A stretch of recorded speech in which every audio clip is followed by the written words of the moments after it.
બેટા let's go લે મમ્માની ફિંગી પકો શું કરવું છે હા મમ્માની ફિંગી પકો લેટ્સ ગો હા હા હા લેટ્સ ગો ના લવવાનું નહીં ચલો ક્યાં જવું છે મમ્મા લઈ લે બેટા હા બાપી હા બાપી હા હા લેટ્સ ગો શું જોઈએ છે તારે એ જોઈએ હેંગિંગ જોઈએ ઓકે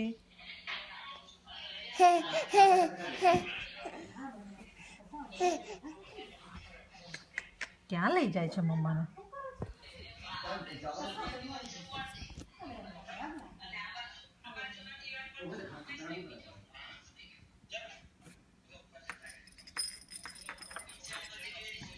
શું છે એ જોયું તો બેટા એ જોયું તો તમારે દીકરાને શું છે